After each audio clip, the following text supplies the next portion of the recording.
que sempre nos responde positivamente e é muito bom servir a Ele. Amém? Quem sabe você está angustiado, o coração está aflito. Eu queria que seus olhos fechassem agora e você se conectasse ao trono da graça, de onde emana todo o poder. Veja bem que nós não podemos nada, nós não temos nada de bom habitando em nós. Tudo de bom que em nós existe vem do Senhor, dele procede, é bondade dele, é a graça dele nos alcançando. Pai, nós estamos nessa casa nessa noite, uma semana de trabalho, uma semana de correria, cada um nas suas dificuldades, com os seus desafios, cada pessoa enfrentando suas lutas. Mas olha nós aqui na sua casa nessa noite de quinta-feira, para te adorar, para te bendizer o nome, porque esse é o lugar de buscarmos força, de buscarmos uma direção, de buscarmos um enchimento do teu Espírito. Por isso, Senhor, toma-nos nas tuas mãos. Nessa noite visita nossos corações, quebra toda a estrutura que foi construída ao longo desses dias de tristeza, de desaforo, de desânimo, de falta de fé. Tudo aquilo que foi levantado, que não foi erguido pelo Senhor, que caia por terra nos nossos corações. Queremos nos render ao Senhor nessa noite, queremos ouvir a Tua palavra, receber uma direção, queremos ser abençoados pelo Senhor. Esse é nosso intuito, sermos cheios da direção, do consolo, do conforto, da Tua presença. Não importa o vendaval, o temporal, o maremoto, a enxurrada que esteja lá fora, na Tua presença há paz, na Tua presença existe tranquilidade, e nós estamos na Tua presença, nós estamos no Senhor. Sabemos que tudo é palha, tudo é folha seca, o vento leva, mas a palavra do Senhor, ela permanece eternamente. Nem um jota, nem um tio, nada se passa sem se cumprir. Oh, aleluia! Nós estamos nessa casa com o coração aberto para ouvir o Senhor falar conosco, para ouvir o Senhor ministrar nos nossos corações. Em nome de Jesus, em nome de Jesus, aleluia! Você pode dar glória a Deus, erga suas mãos e dê uma salva de palmas ao Todo-Poderoso, ao que é, que era e que há de vir, o grande El Shaddai. Aleluia. Podeis assentar, meus amados. Nós estamos numa temporada de pregação, irmãos da igreja, gente da casa, prata da casa, estão falando sobre família esses dias. E hoje nós temos a nossa irmã Araceli, doutora, psicóloga, vai nos falar o coração nesse tema também. As crianças, Eu não entendi o que você falou, amor. A pergunta é eu que faço. Vai ter salinha? Vai? Vai. Podem subir. Cadê a doutora Araceli? Araceli vai nos trazer a palavra nessa noite. Abra o seu coração para receber uma direção de Deus para a sua vida. Amém? Vai lá, minha doutora. Aqui a aguinha para a senhora aqui,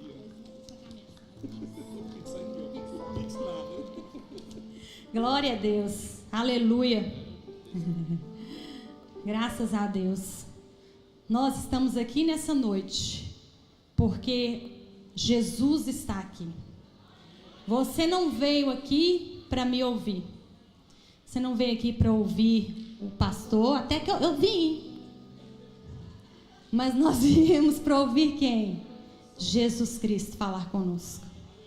Nós viemos aqui, irmãos, porque nós não temos outro lugar para irmos, a não ser aos pés de Jesus.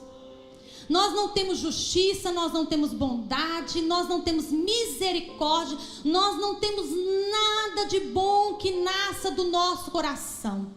Nada, nada, nada, nada. Até o amor que nós temos, ele é interessado. A única coisa boa que nós temos no nosso coração chama-se Jesus Cristo, que nos alimenta, que cuida, que protege, que nos dá segurança, que nos ajuda nessa caminhada. Ai de nós se não fosse Jesus. O que seria de nós se não fosse Jesus? Nós estamos numa série de pregação, o pastor já falou sobre família, né? E falar sobre família é uma coisa boa, porque todo mundo tem família. Não tem ninguém que não tenha família. Todos nós somos gerados dentro de uma família. Pode ser que a sua família não seja a família ideal, aquela do mundo das ideias, né? Sabe aquela propaganda da margarina? Que é aquele pessoal bonito logo de manhã, né? Eu fico pensando, né? A mulher toda penteada, maquiada, uns menininhos quietinhos na mesa, não tem um grão de pão em cima da mesa. Nada, tudo no lugar, tudo. Um homem sorrindo, a mulher sorrindo e tomando café, e a margarina, e o pão, a margarina até derretendo no pão. Gente, o que é aquilo? Irmãos, que não existe não. Aquilo ali é uma família ideal, perfeita, que não existe. A família real, aquela que existe, é a minha e a sua. Que você acorda com bafo, eu também acordo com bafo. Eu tenho que escovar dente, você tem que escovar dente. Eu acordo com cabelo, né? Sim, você também acorda. A não ser que você dormiu de touca. Fora isso, você vai acordar descabelada. Não é assim? Vai precisar pentear o cabelo, né? O seu marido tem dia que ele não vai acordar sorridente, feliz. Ele vai acordar com a pá virada. Você também tem dia que vai acordar nas suas 3 sexta-feira, querendo matar no mínimo 3 da casa, jogar um cara para fora. Isso é família, irmãos. Isso é família. Bom seria se nós tivéssemos a família perfeita, mas nós não temos. Então vamos trabalhar com o quê? Com aquilo que a gente tem. Porque é justamente essa família que Jesus convida a vir a Ele. A Bíblia diz assim: eu não vim para aquele que não precisa de nada. Eu vim para aquele que está doente e precisa de cura. Eu não vim para os sãos. Então ele veio para quem? Para mim, para você, para a nossa família, que é cheia de problemas, que tem conta para pagar, que tem boleto para pagar, que tem dia que você esquece de cozinhar o feijão e o seu marido não come sem feijão. Que tem dia que você esquece de pagar a conta. É essa família que a gente quer falar hoje. A minha família, a sua família. E eu quero ler com vocês em Mateus, capítulo 7, versículo 24 a 27. Mateus 7, 24 a 27. Eu quero falar sobre uma família que está lutando para ser crente, para caminhar, para ter constância, para ficar agarrado com Jesus no mundo que é caído, cheio de problema, cheio de coisa errada. Essa é a família que eu quero falar nessa noite. Mateus 7 diz assim: todo aquele, pois, que ouve estas minhas palavras e as pratica, será comparado a um homem prudente que construiu a sua casa sobre a rocha. Caiu a chuva, transbordaram os rios, sopraram os ventos e bateram com força contra aquela casa. E ela não desabou, porque tinha sido construída sobre a rocha. E todo aquele que ouve estas minhas palavras e não as pratica, será comparado a um homem sensato que construiu a sua casa sobre a areia. Caiu a chuva, transbordaram os rios, sopraram os ventos e bateram com força contra aquela casa. E ela desabou, sendo grande a sua ruína. Senhor, mais uma vez nós oramos, ó Deus, te louvando, exaltando o teu nome, Pai. Nós viemos aqui, Jesus, é porque nós precisamos do Senhor. Nós viemos aqui porque precisamos ouvir a tua voz. Precisamos, ó Deus, ouvir a tua palavra, aquilo que o Senhor tem para nós nessa noite, Jesus. Por isso, ó Pai, que o nosso coração esteja preparado, que a terra seja fértil, ó Deus, e que essa palavra dê fruto nos nossos corações. Em nome de Jesus é o que nós te pedimos. Amém. Nós vemos aqui esse texto, um texto bastante conhecido pelos irmãos, que fala sobre a construção de duas casas. Duas pessoas construindo duas casas. O primeiro, ele construiu a casa por ser prudente na rocha. O segundo, por ser insensato, ele construiu a sua casa na areia. Então a gente vê aqui que nós temos duas casas. A Bíblia diz, Jesus diz aqui, que todos os dois homens ouviram a palavra, tanto o prudente como o insensato. Então eles eram iguais nisso, eles ouviram a palavra. Eles construíram a sua casa e o mesmo clima adverso aconteceu na casa do prudente e na casa do insensato. Vocês já ouviram aquele texto que diz assim: a chuva ela cai sobre a casa do justo e do injusto, e tudo que acontece com aquele que teme a Deus acontece também com aquele que não teme? Pois é, a mesma coisa. Que coisa? A chuva caiu, os rios transbordaram, os ventos vieram contra aquelas casas. Todas as duas aconteceu a mesma coisa. Choveu, o rio transbordou, o vento soprou. Mas existia uma diferença entre esses dois homens. E a diferença era qual? Era ouvir a palavra? Não, todos dois ouviram. A diferença era o alicerce que foi usado. O que é o alicerce da casa? É a sustentação, não é? É aquilo que sustenta, é a base, é aquilo que dá suporte para a casa. Que o vento ele pode vir, mas a sua casa vai ficar de pé. Você não vai ter medo dela cair. Pode chover à vontade, pode vir vento, pode vir a situação que for. A casa ela está segura porque você teve um alicerce naquela casa. E a Bíblia diz que aquele homem prudente, ele fez o quê? Ele cavou. Se você ler essa mesma versão lá em Lucas, Lucas fala assim, ó, ele cavou, ele abriu profunda vala e ele lançou o alicerce sobre a rocha. Ele teve trabalho. Ele não simplesmente colocou o tijolo ali e foi subir nas paredes, não. Ele cavou, ele abriu profunda vala, ele firmou aquela casa numa rocha. E que rocha é essa? Jesus compara esse alicerce com praticar a palavra. Porque não basta a gente ser apenas ouvintes, mas também praticantes. Eu não posso apenas vir aqui na quinta-feira e ouvir a Araceli falar, vir no domingo, ouvir o pastor falar e não fazer nada com isso que eu estou ouvindo. Eu preciso estar num constante encher e transbordar, encher e transbordar, encher e transbordar. Eu preciso receber, eu preciso ouvir e eu preciso executar o que eu estou ouvindo. E esse homem prudente fez isso. E a Bíblia diz que por ele ter feito a casa na rocha, no alicerce que é a rocha, por ele ter praticado a palavra, a casa dele não desabou. Ela ficou firme. O outro homem, ele não pensou em alicerce. Lá em Lucas diz que ele edificou sobre a terra simplesmente, sem alicerce nenhum. Ele não praticou aquilo que ele ouviu. E quando a Bíblia diz aqui ouvir a palavra, é a palavra de Deus.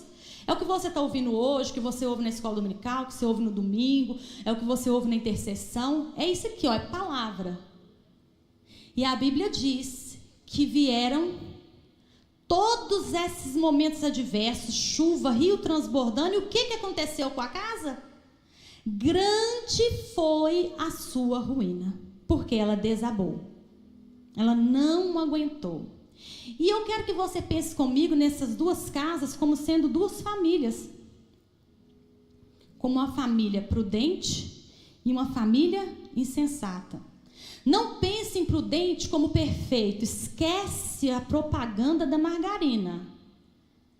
Esquece. Aquilo não existe, irmãos. Pensa no seu carequinha aí. Entendeu? Pensa na sua esposa. É isso aí. Família prudente, família insensata. Família que ouve a palavra e pratica. Família que ouve e não pratica. Porque é isso que eu quero falar hoje.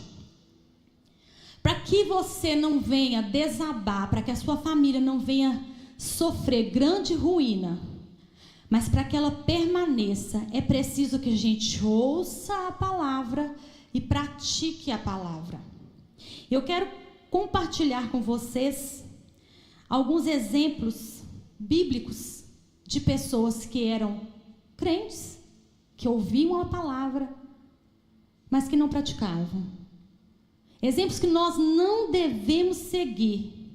Exemplos que nós devemos correr. Não, nem tomei ainda, meu querido. Não, mas vou tomar. As duas, pode deixar. Muito obrigada. Exemplos que nós não precisamos. Eu tenho que falar um negócio da água, antes que eu esqueça. Eu vi a esposa dele, mas eu não vi ele. Ô, irmãos, eu estou de óculos. O negócio está feio mesmo. O esposo da irmã que tem a menininha de 9 meses, irmão do Fernandinho, como que ele? O Wilton. Eu quero honrar ele. Estou lembrando, o irmão trouxe a água, que eu quero honrar ele, porque, com todo respeito, tá, irmã? Ele é uma gracinha. Todos os dias que ele está escalado no diaconato. Todos. Não é o dia que ele está bem, não, tá? Todos. Dia que ele está bem, dia que ele não está. Todos os dias que ele está escalado, ele leva água para a gente lá no multimídia. Sem pedir. Ninguém pede, não. E ele é tão assim sincronizado, que ele vê de longe que o copo está vazio. E ele já vai, pega, já leva lá e já enche. Ele não espera agradecimento. Ele nem espera a gente falar nada. Eu quero honrar a vida do irmão Yutinho. Que todo copo d'água que você tem levado para a gente ali seja transformado em bênção na sua vida e na sua família. Em nome de Jesus. Porque a Bíblia diz que aquele que é generoso, ele prospera, ele transborda. Sabe o que é generosidade? É isso. É você fazer sem ninguém precisar saber. O Lucas estava sentado outro dia ali, e ele levou água para o Lucas olhou assim. Uai, eu falei, todo culto ele traz água. Não precisa você pedir, não. Ele não quer nem saber se você está com sede, para falar a verdade.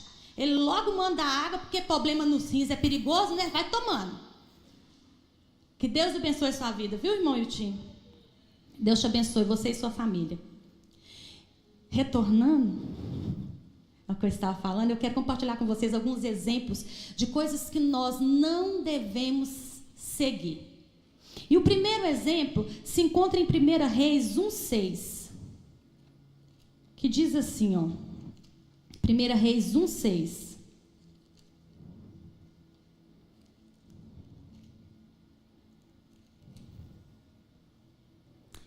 Falando sobre Davi, tá?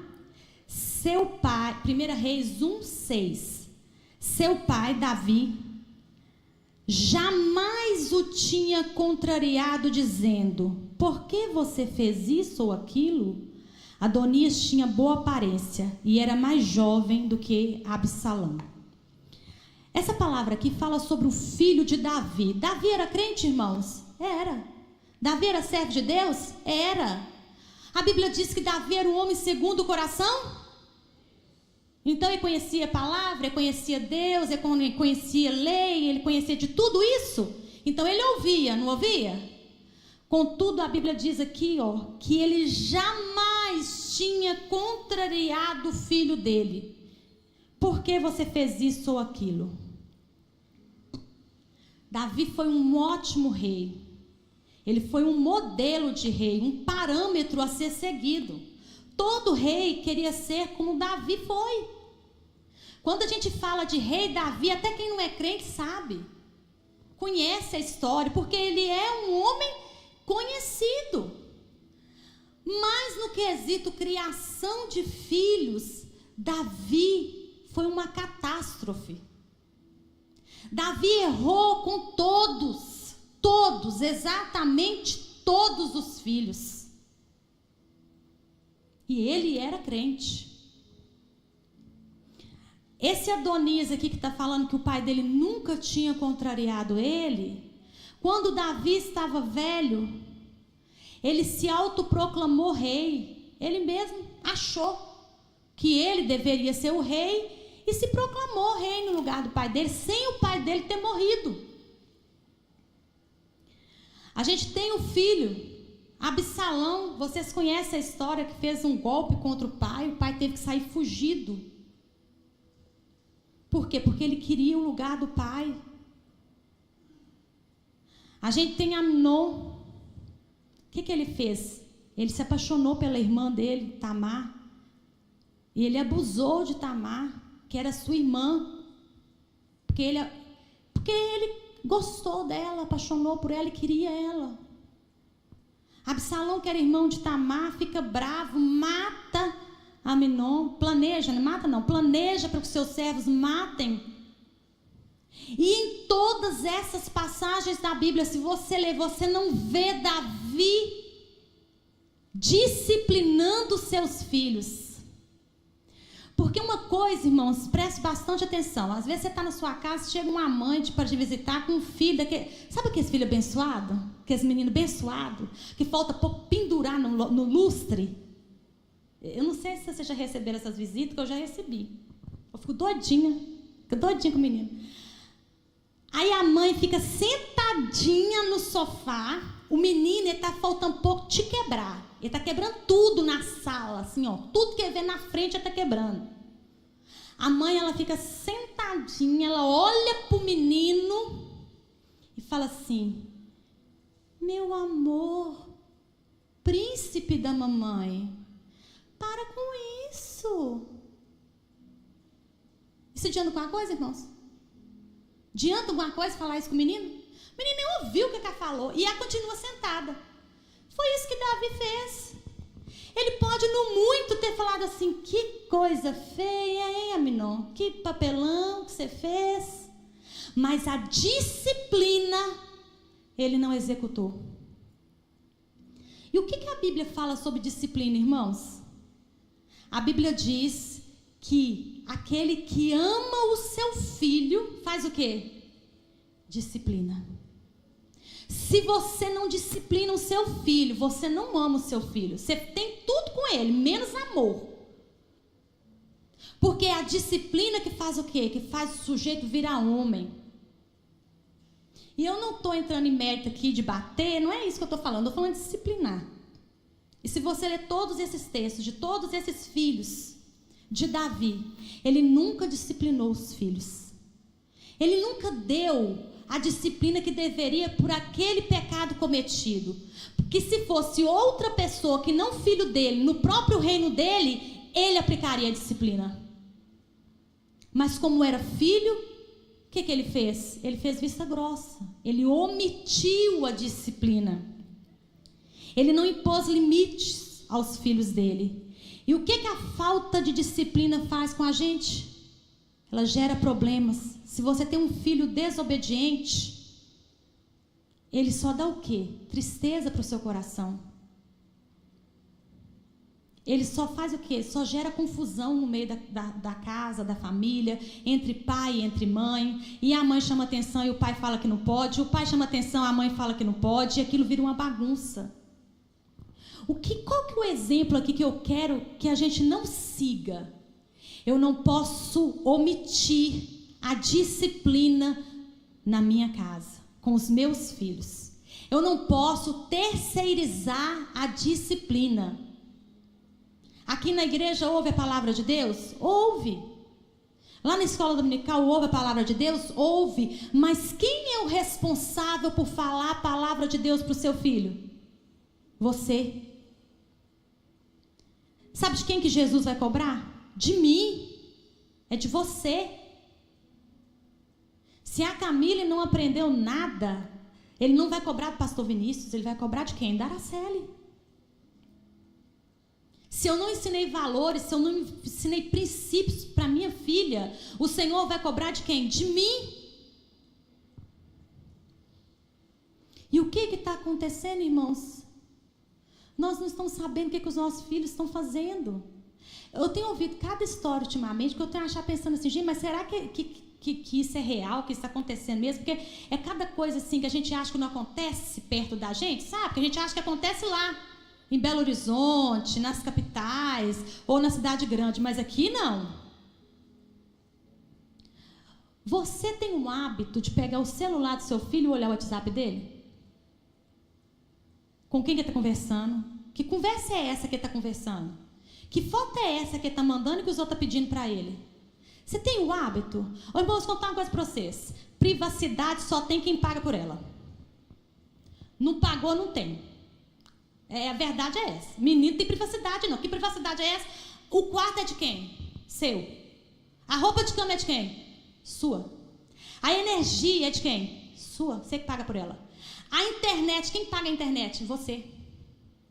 A roupa que ele veste. O celular que está na mão dele, quem é que comprou? Ah, mas adolescente tem que ter um pouquinho de privacidade, Araceli. Privacidade vai ter na casa dele, quando ele estiver pagando. Na sua casa, quem tem privacidade é quem? É você, que paga. É isso. Fora disso, é conversa fiada. Ah, Araceli, mas aí é muito feio. É feio. Feio é você ficar na porta da delegacia esperando seu filho prestar depoimento. Isso que é feio. Feio é ficar na porta da penitenciária esperando a visita, domingo, no presídio, e ser revistada de cabo a rabo por aquelas mulheres lá passando a mão no centro, tudo quanto é canto. Isso é feio mesmo.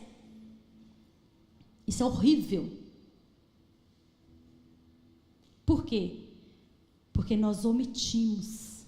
Quando nós devemos falar, nós nos calamos. Tadinho dele, Araceli. Tadinho. O pastor fala aqui direto. Não leva seu filho não para a escola dominical não, porque tadinho, ele acorda cedo todo dia. Eu também acordo. Engraçado, né? Eu também acordo cedo todo dia. Eu não gosto não. Mas eu sou obrigada a acordar cedo todo dia. Irmãos, nós estamos criando filho para quem? Para ficar com a gente o resto da vida? Você está criando filho para o mundo. Você tem que preparar ele para viver onde? É no mundo. Porque ser crente aqui na igreja é fácil demais. O difícil é ser crente lá no mundo, no meio deles. É lá que é difícil. É lá que ele tem que provar se você ensinou princípios e valores para ele. Ah, Araceli, mas você é terrorista. Não, irmãos, eu não sou terrorista. Não sou terrorista. Isso aqui não sou eu que estou falando, não.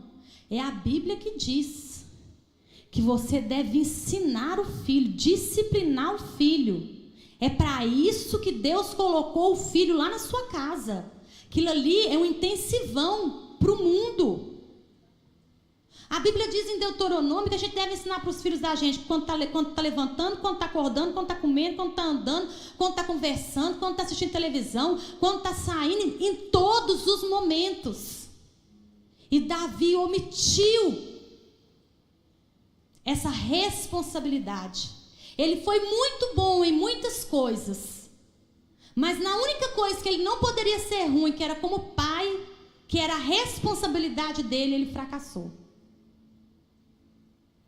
E o que gerou para ele? Vergonha. O mais certinho que deu, que foi Salomão, tinha quantas mulheres, quantas concubinas? O mais certinho, tá? Contar para vocês. Vou contar para vocês não, que é muito, né? Vou esquecer essa parte. Assim, eu não sei o que ele fazia, né? Não dá para entender. 300 de um, 700 de outro. Isso é o que mais deu certo. Por quê? Porque ele omitiu. Isso é um exemplo que nós não podemos seguir como família. Omitir a disciplina dentro do nosso lar. Se é para ser terrorista, seja terrorista. Eu não te amo, mãe. Tudo bem. Beleza. Vai amar depois que tiver filho, entender. Pode ficar tranquilo que vai amar muito. Falar assim, não, ainda bem que a minha mãe me ensinou, viu? Porque o negócio é feio mesmo. O negócio não é brincadeira, não. Quem tem filho aqui? É brincadeira, irmãos? É brincadeira? Eu tenho uma filha de 20 anos, que a maioria conhece. Só Jesus na causa, irmãos. Ela não está morando mais aqui em Lagoa, está morando lá em Belo Horizonte. Eu estou com ela 24 horas? Estou vendo tudo que ela está fazendo? Não. Se eu não tiver ensinado, agora, acabou. O que eu tinha para ensinar já foi ensinado. Se eu não ensinei, agora é só pedir misericórdia. Porque o meu momento de ensinar foi enquanto estava onde? Lá onde dentro da minha casa. Vocês estão entendendo? Como nós temos uma responsabilidade tão grande e nós omitimos isso, é aos pouquinhos, tá? Não é grande, não. É lógico que o seu filho roubar uma coisa, sem vergonha, safado, você vai dar um couro nele mesmo. Mas nas pequenas coisas, naqueles princípios, naqueles valores que precisam ser inculcados na criança desde pequenos. E que nós não podemos deixar de lado. Então é a primeira coisa que nós não podemos omitir, é a criação dos nossos filhos. A segunda coisa, 2 Reis, capítulo 4, versículo 1 e 2. A irmã Michele, muito sabiamente, nos falou sobre isso, um domingo aí para trás, que eu não lembro qual. 2 Reis 4, 1 e 2. Diz assim: certa mulher, viúva de um dos discípulos dos profetas, o que o homem era? Discípulo de quem? Dos profetas. Clamou Eliseu dizendo: o meu marido, quem? Seu servo, está morto. E o Senhor sabe que esse seu servo temia quem? O Senhor Deus. Mas veio o credor para levar os meus 2 filhos como escravos. Eliseu perguntou à mulher: o que eu posso fazer por você? Diga-me, o que você tem em casa? E ela respondeu: essa sua serva, ela não tem nada em casa, a não ser um jarro de azeite. Eu quero reforçar com vocês um exemplo que nós não podemos seguir, do esposo da viúva. Quem que ele era? Servo, temente a Deus. Ele era crente? Ele ouvia a palavra? Sim. Ele praticava? Não. Irmãos, nós precisamos ter planejamento financeiro a longo prazo. A longo prazo. A Michele falou aqui, eu quero repetir porque isso é importantíssimo. Você não paga um INSS. Você não trabalha de carteira assinada e não paga o INSS. Se você morrer hoje, papum, deu um ataque cardíaco, acabou. Morreu. Você ficou viúvo porque a sua esposa não ficou, ela ficou solteira, no caso. Você morreu, acabou. Como que ela vai fazer? Com os meninos? Com as contas da casa? Como que ela vai fazer? Você tem que... Mas Araceli, que coisa mais mórbida, mórbida. Irmãos, isso chama planejamento. A mulher, além de não ter ficado com nada, porque uma coisa é não ter deixado nada para ela. Outra coisa, que além de não ter deixado nada, o homem ainda deixou dívida. Porque o profeta perguntou assim: minha filha, o que você tem em casa? Que ela podia falar assim: eu tenho, né, assim, umas 3, 4 jarras de azeite guardar. Não, eu não tenho nada, só um pouquinho de azeite na botija. Aí você não paga INSS, porque eu sou servo de Deus. Não precisa disso, não. Se você não paga INSS, você é prestador de serviço. Porque não é todo mundo que quer trabalhar de carteira assinada. Você quer ser seu próprio patrão? Glória a Deus. Amém. Deus te abençoe. Você tem um MEI? O que é isso? É de comer? Não. Microempreendedor individual. Para pelo menos a coitada da mulher não ficar desprovida se você morrer. Não quer pagar isso não. Para quê? É a mesma coisa você ficar orando, pedindo a Deus um carro. Na sua casa tem garagem? Tem não, Araceli, nem para bicicleta. Onde é que você vai enfiar o carro que Deus vai te dar? O que você tem que pedir primeiro, irmãos? Uma casa com garagem. Depois você pede o carro. E antes do carro, o que você tem que fazer? tirar a carteira de habilitação. Você vai andar com o carro sem carteira para o policial te parar, te multar? Araceli, que bobagem, nós somos crentes, irmãos, nós somos crentes, nós somos bobo. Não, nós somos crente. Pensa nisso, pensa nisso. Olha, a luta que essa mulher passou, essa viúva passou. Deixa eu te contar, ela tinha Eliseu para multiplicar o azeite, tá? Se você não dá de cara com Eliseu na vida, como é que você vai fazer? O que você vai fazer?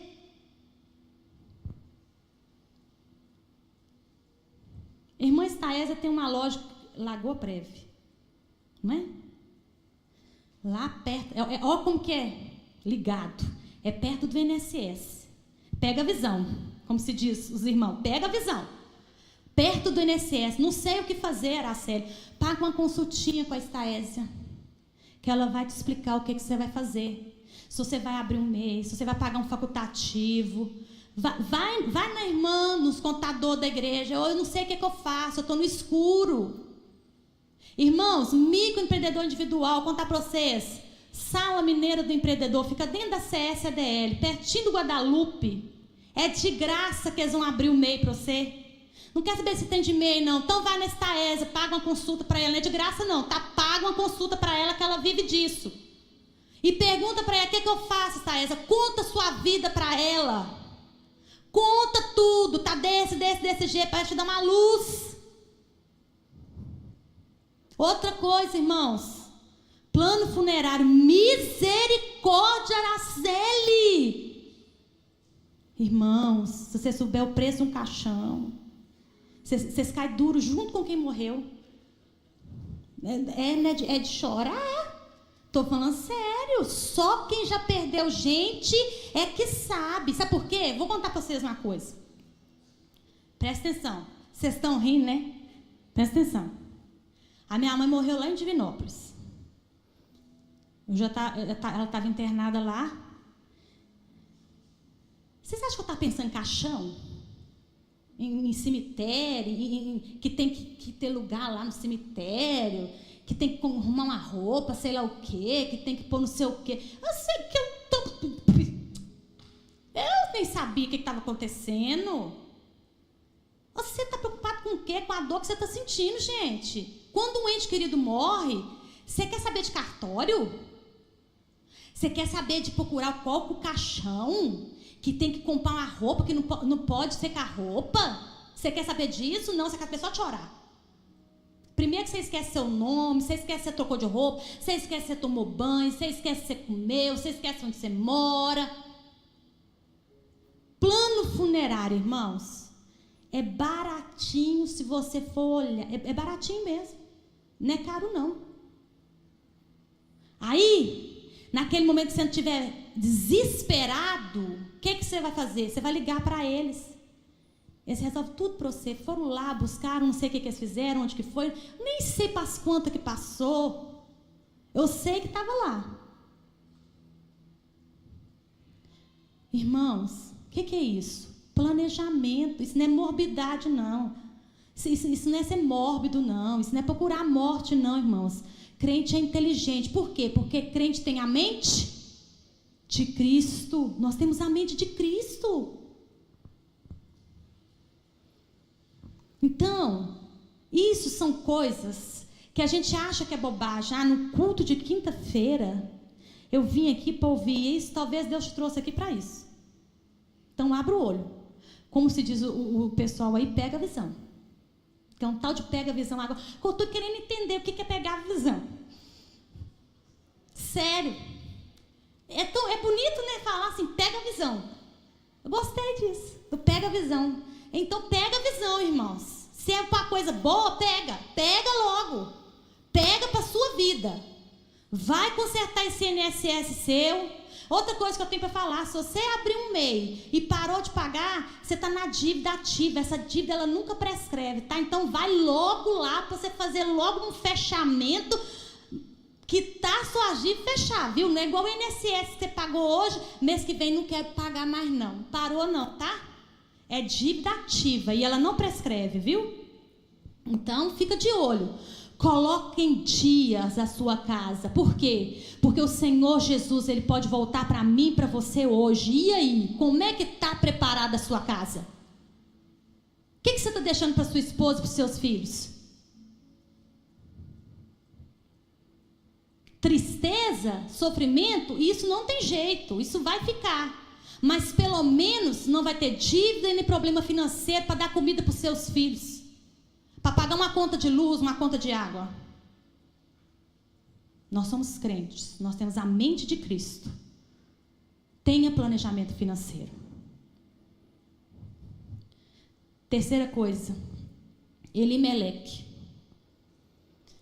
Elimeleque é o esposo de Noemi, lá do livro de Ruth.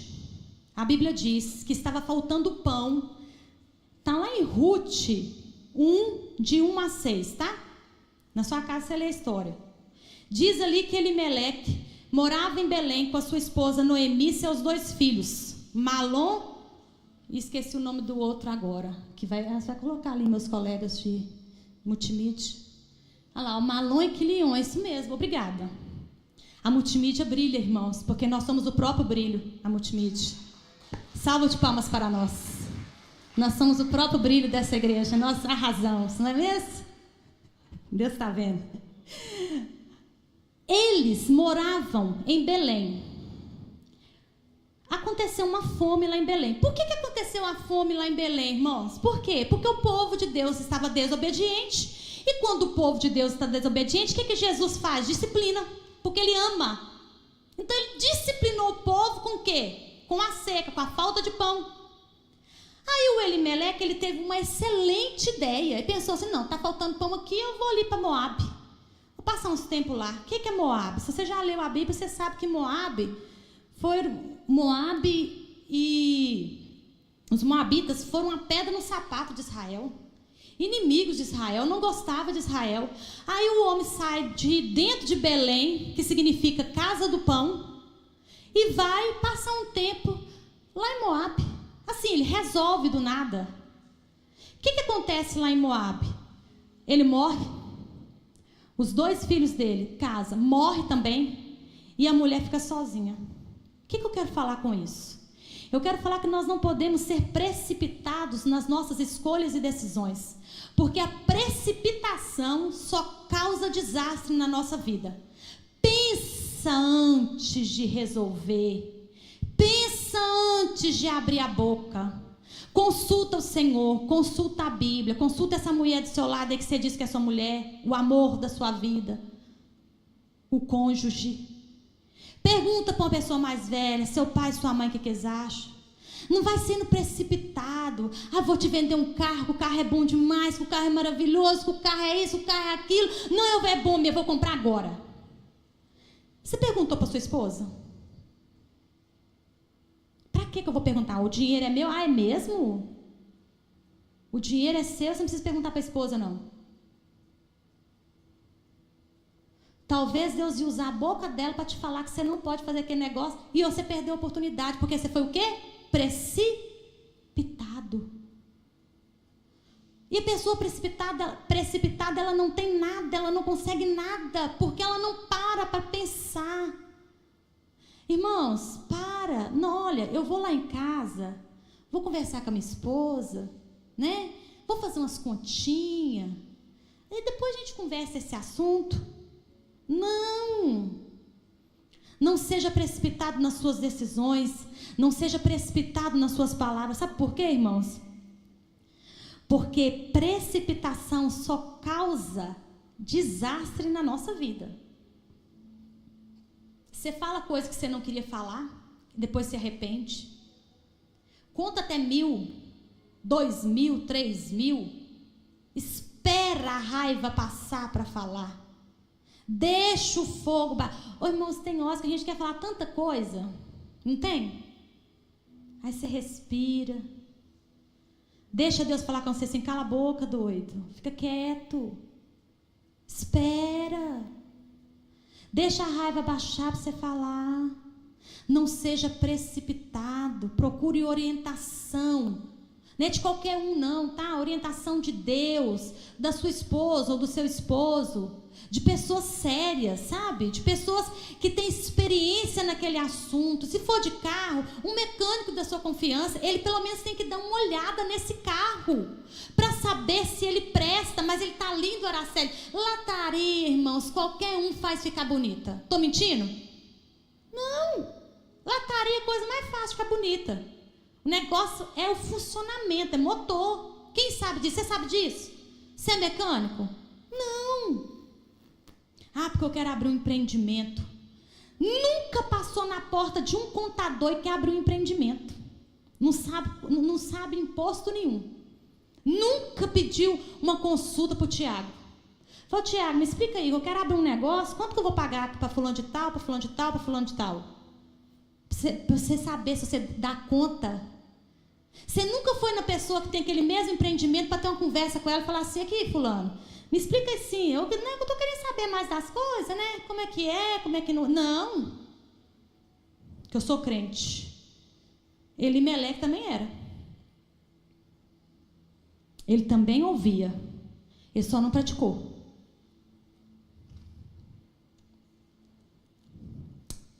Abraão e Ló. Eu estou terminando, tá, irmãos? Abraão e Ló. Gênesis 12, 1 diz assim, que o Senhor disse para Abraão assim, Abraão, sai de onde? Da tua terra, da tua parentela, para um lugar que eu vou te mostrar. O que era para Abraão ter feito? Catado a mulher, as escovas de dente, as roupinhas, roupa de cama, enrolado tudo, ido embora, não era assim? Sai da tua terra e da tua parentela, quem que você vai levar? Sua esposa, se tiver filho, os filhos. O que Abraão fez? Ele levou Ló. O que Ló era? Sobrinho dele. Deus mandou levar o sobrinho? Não. Deus falou, não leva a parentela, eu estou te chamando é você. Sabe o que acontece? Jesus está te chamando, o chamado é para você. Você quer colocar mais uns 10 juntos. Não é para os outros. É para você. O chamado é seu. É você que tem que ir. E isso serve para bom e serve para ruim, tá, irmãos? Às vezes Deus está tratando com alguém da minha família. Está disciplinando. Porque Ele disciplina, porque Ele ama. E aí eu quero ajudar aquela pessoa. Porque eu fico com dó dela. Aí o que acontece? Eu sofro o castigo também, lógico. Irmãos, a regra aqui é bem clara. Você casou? Casou, não casou? Ninguém te obrigou a casar, mas você casou. Acabou. É você e sua mulher. Quando tiver filhos, filhos. Isso chama família. O resto chama como? Parentes. Você vai amar eles? Claro, está doido. Claro que vai amar. A Bíblia diz para honrar pai e mãe para sua vida durar assim, ó, muito tempo. Mas falar para sua esposa assim, ó, porque o feijão da minha mãe era muito mais gostoso. Ah, gente, você está caçando o quê? Morrer. O feijão da sua mãe era gostoso? Ficar solteiro, comendo feijãozinho de mamãe quando? Vida inteira. Que mamãe lavava a roupa muito melhor. É mesmo.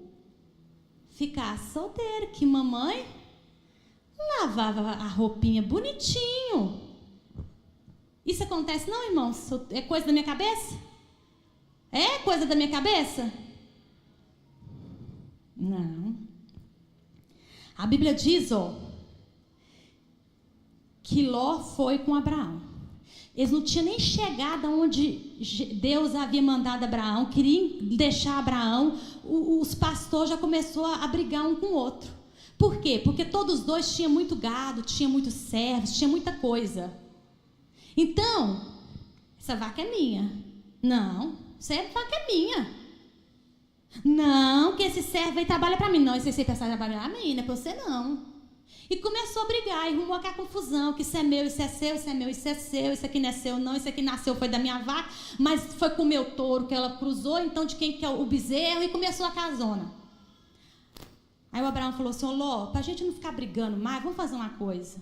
Você vai para um lado, eu vou para o outro. Se você escolher para um lado, eu escolho para o outro. E assim a gente, se separa, cada um vive sua vida certinho, bonitinho, sem problemas. O que Ló escolheu? A Campina do Jordão, porque ele é bobo? Não, bobo sou eu e você. Ele escolheu a melhor parte, largou Abraão com a pior.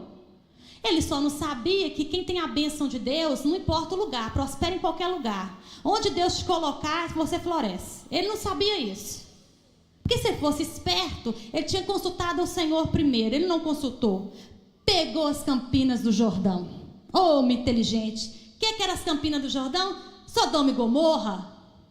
E dá-lhe o quê? Fogo. E ainda teve Abraão que ficar pedindo a Deus: ô Senhor, pelo amor de Deus, o meu sobrinho está lá, tem misericórdia. Mas se tiver 50, o Senhor vai destruir. Não, Abraão. 49, não. 48, 45, 5, 4. Aquela peleja. Ele precisava disso? Não precisava, porque ele foi desobediente. Você casou, meu filho, aprenda. Primeiro lugar está quem? Deus acima de tudo, lógico. Mas em primeiro lugar na sua casa está quem? Ah, meu príncipe e minha princesa. Não, é sua esposa. O príncipe, a princesa vem depois. Primeiro é a sua esposa, o seu esposo. Careca, gordo, barrigudo, feio, bonito, não interessa. Você escolheu, está escolhido. É esse aí. Cuida dele, porque eu falei que filho está fazendo o que na casa da gente? Intensivão. Eles vão, dá linha na pipa. Vai sobrar esse aí, carequinha, gordinho, barrigudinho para você. Então cuida dele bem para quando tiver velho ele ficar mais ou menos. Não misture as coisas, irmãos. Não deixe que os parentes resolvam coisas dentro da sua casa. Quem é que resolve o problema dentro de casa? Você, sua esposa e Deus. É 3. É uma consulta de 3 só. Ah, mas a minha mãe falou que tem que ser. A sua mãe é dar conta da casa dela. Da sua casa, quem dá conta é você. Ah, porque minha mãe falou que esse guarda-roupa fica bom aqui. Fica, na casa dela fica bom ali. Mas na minha casa é onde eu quero. Esquece o feijão da mamãe. Esquece. Vai lá no domingo e come. Vai ficar até mais gostoso o feijão, porque vai ser de vez em quando, né? Vai ficar delícia quando você for lá comer. E agradece a Deus. Quando você estiver comendo feijão, louva a Deus por aquele feijão gostoso. Pede a misericórdia. Já vem esse com as fotos. Minhas fotos ficam tudo feias, irmãos. Eu fico impressionada com isso. Sério. Fico impressionada. Irmãos, aprendam que família é você, sua esposa, os seus filhos. Os outros você tem que honrar, você tem que amar. Tem. Mas não podemos misturar as coisas. O que o pastor sempre fala aqui? Um exemplo que ele dá que assim, eu vejo que parece que quanto mais a gente fala, mais as pessoas fazem errado. Construir no terreno da sogra. Você é filho único? Nem se você for filho único, não dá certo. Agora você imagina, tem 10 irmãos, você constrói lá no terreno da sogra? Jesus amado, o que isso vai dar, irmãos? Problema. Porque os seus irmãos são os amores de pessoas? São os amores de pessoa. Mas amor é amor, negócio é negócio. Entendeu? Na hora de partilhar a herança lá, cabe o amor todo. O amor, ele cabe ali, ó. Ele vai querer a parte dele. Então pense nisso. Pense se você está ouvindo a sua esposa, se você está ouvindo o seu esposo. Ou se você está dando mais crédito ao que seus parentes estão falando, ao que eles estão decidindo para você. Preste atenção nessas coisas. E para terminar, no Salmo 128, coloca aí para nós, multimídia, por favor. Salmo 128, 1. Irmãos, eu achei tão interessante isso, porque essa palavra de construir a casa na rocha, de ouvir a palavra, de praticar a palavra, Davi já tinha tido uma revelação do Senhor lá no Salmo 128, quando ele diz assim, ó: bem-aventurado aquele que teme o Senhor e anda nos seus caminhos. Você comerá do fruto do seu trabalho, será feliz e tudo irá bem com você. Bem-aventurado, feliz, abençoado é aquele que faz duas coisas. Preste atenção: aquele que teme ao Senhor. O que é temer ao Senhor? É ter respeito, é ter devoção. Temor não é medo. Medo você sente em resposta a alguma coisa que você acha que é perigoso. Medo é uma emoção. Você sentiu ali e passou. Isso é medo. Temor é respeito. Temor é um sentimento. O que é sentimento? Uma coisa pensada. Você precisa do seu cognitivo. Você precisa ter pensamento envolvido. Não é uma coisa passageira, é uma coisa duradoura. Você constrói temor. Você não só apenas sente naquele momento e acabou. Não, o temor, ele é construído. Sabe por que o temor é construído? Porque ele é construído fazendo o quê? Ouvindo a palavra. O temor, ele é construído ouvindo a palavra. Por isso que diz que é uma construção. Porque você precisa ouvir quem o Senhor é, para você respeitar a autoridade dele, para você reconhecer quem ele é. E aí diz que bem-aventurado é esse que teme ao Senhor, que ouve quem ele é, que internaliza quem ele é e faz o quê? E anda nos seus caminhos. O que é andar nos caminhos do Senhor, se não for praticar a palavra? Vocês estão entendendo o que Davi estava falando? Lá no Salmo 128, ele estava falando assim: seja uma pessoa prudente, bem-aventurado, feliz, que constrói a sua casa na rocha, fazendo o quê? Ouvindo a palavra, que é temendo ao Senhor, e andando nos seus caminhos, que é praticando a palavra. Porque aí diz que você será feliz, tudo irá bem com você. O que é isso, se não construir uma casa na rocha, que a chuva pode vir, os rios podem transbordar, os ventos podem bater na casa, mas ela não será abalada. É isso que o salmista está dizendo. Bem-aventurado é você, feliz, quando você ouvir e quando você andar nos caminhos do Senhor.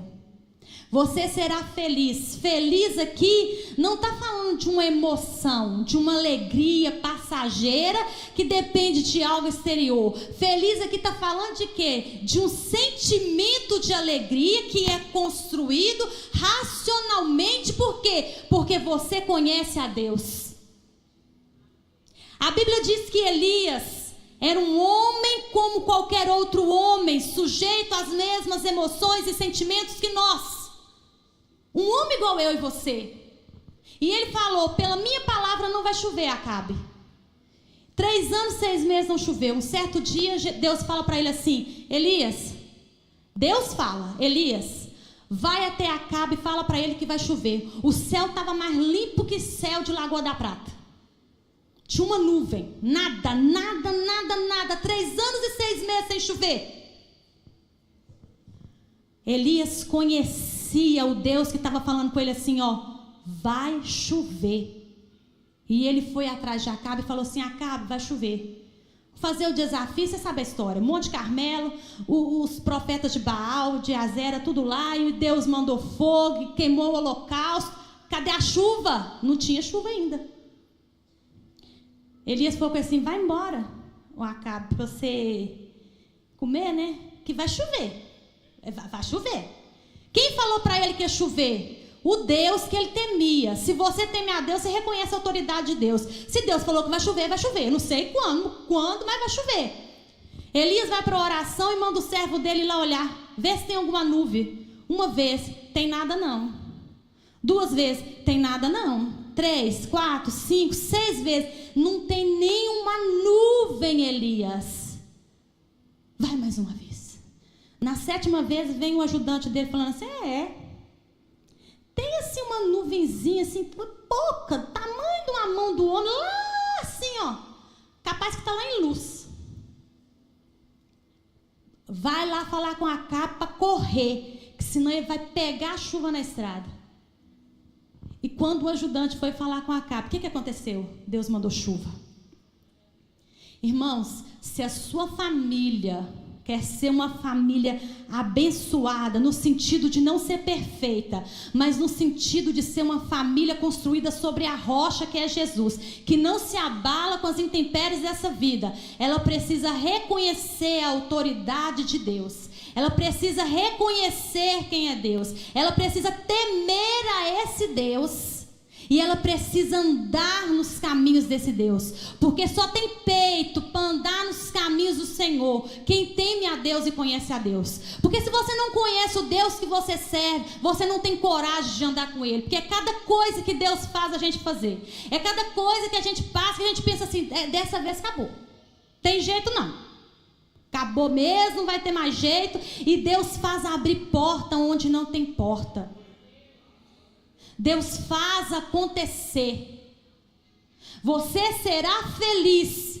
E aqui eu quero falar com vocês que o apóstolo Paulo disse assim, ó, eu aprendi a ter contentamento, satisfação. Ele fez o quê? Ele aprendeu. Não foi uma emoção. Foi algo que usou o cognitivo dele, a racionalidade. Eu aprendi a ter satisfação. Eu aprendi a ter contentamento em todas as ocasiões. Por quê, Paulo? Porque eu sei que eu posso todas as coisas naquele que me fortalece. Ele conhecia o Deus que fortalecia ele. É por isso que ele disse assim, olha, eu sei. Eu digo que eu posso todas as coisas porque eu sei ter abundância, mas eu também sei ter escassez. Eu sei estar com saúde, mas eu sei estar doente. Eu sei estar no vale, mas eu também sei estar no monte. Eu sei ter muito, mas eu também sei ter pouco. Porque eu sei que eu posso todas as coisas naquele que me fortalece. Eu conheço meu Deus. E eu sei que independente da situação, Ele está comigo. Se a sua família está nessa rocha e nesse sentido, ela está segura. Porque você pode estar no barco, no meio da tempestade, e Deus não fazer nada com a tempestade, mas Ele acalmar o marinheiro, porque ele teme a Deus e reconhece quem Ele é. Ele sabe que Ele pode todas as coisas naquele que fortalece, mas não num tom de grandeza, de superioridade ou de orgulho, que diz assim, porque eu estou com o Senhor, tudo vai acontecer de bom comigo. Não. No sentido de todas as coisas cooperam para o bem daqueles que amam a Deus. Que bem é esse? Aqueles que amam o Senhor e são chamados pelo seu propósito para serem conformes à imagem do seu Filho. E é nesse sentido que nós estamos caminhando, em formar a imagem de Deus na nossa família, nos nossos filhos, na nossa casa. Porque nós não podemos não ser uma família perfeita, mas nós somos aquela família que está lutando para ser cristã em meio ao mundo que está caído, que jaz no maligno. E só conseguimos isso se nós estivermos firmados no Senhor Jesus. Amém? Que Deus abençoe a sua família de uma maneira poderosa. Que Deus te abençoe, que Deus te dê direção, que Deus te dê graça, que Deus te dê autoridade, que Deus te dê temor de Deus. Um temor que dá graça, não um temor que traz medo, que traz apatia, mas um temor que te dá ousadia para reconhecer a autoridade daquele que tudo pode. Para que você ande nos seus caminhos e para que, conforme o salmista diz, você seja feliz em estado de espírito, não numa emoção que passa, e que tudo que você fizer seja bom, seja para o seu bem, seja para que você seja abençoado e para que a sua família cresça, em nome de Jesus. Amém? Que Deus nos abençoe, que Deus nos dê graça e que essa palavra frutifique no nosso coração. Amém? Glória a Deus. Vamos ficar de pé, irmãos, e orar pelas nossas famílias. Fique perto da sua família aí, se ela está aí hoje, né? Coloca a mão na cabeça do seu coleguinha mais próximo, porque a família é o coleguinha mais próximo que a gente tem. É o que você mais conhece. Você sabe tudo dele. Você já comeu um pacote de sal com ele, não é? Sabe o defeito, sabe as qualidades. Ora por ele. Peça a Deus que te dê discernimento para cuidar da sua família. Peça a Deus que te dê sabedoria, temor, porque temor gera vida. O medo, ele gera morte, mas o temor, ele gera vida. Peça a Deus para te dar temor, para que a sua casa seja construída na rocha, para que a sua vida seja uma vida pautada nos ensinamentos e na casa de Deus, em aprender do Senhor, em ouvir aquilo que Ele faz, para que a sua fé seja fortalecida. Senhor, nós apresentamos a nossa família neste momento. Não temos a família perfeita, Jesus, mas a nossa família está firmada na rocha que é o Senhor Jesus. Que o Senhor nos dê sabedoria, que o Senhor nos dê discernimento, que o Senhor nos dê graça para conduzir a nossa família nos caminhos do Senhor. Nós não estamos numa corrida de 100 metros rasos, nós estamos numa maratona, Senhor, e nós precisamos ter graça para continuar até o fim, Deus, porque estamos, ó Pai, num objetivo que é irmos para o céu, de levarmos as nossas famílias, Pai, para junto do Senhor, para colocar no coração dos nossos filhos valores e princípios bíblicos, ó Pai, para ensinar para eles que quando eles forem para o mundo, quando eles forem criar as suas próprias famílias, eles também aprendam que somente quando construímos nossa casa na rocha que é Jesus, só assim estaremos seguros e não seremos abalados. Deus, abençoe os teus servos que aqui vieram,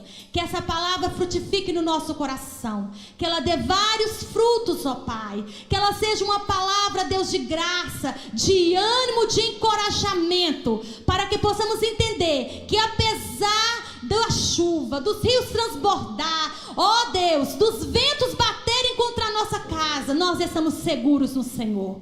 Meu Pai, muito obrigada, porque o Senhor é bom. A bondade, a misericórdia do Senhor tem nos seguido todos os dias. Te louvamos, ó Pai, em nome de Jesus. Abençoe os teus filhos. Amém. Benção. Quem foi abençoado essa noite? Benção, né? Glória a Deus. Nós vamos ter uma palavra de oração agora. Enquanto nós estávamos aqui num culto aqui, ouvindo a palavra, acho que um meriante, fugindo da polícia com, sei lá, com droga, atropelou um pai de família ali na esquina, eu acho, foi por ali, né? Foi por ali? Na esquina ali.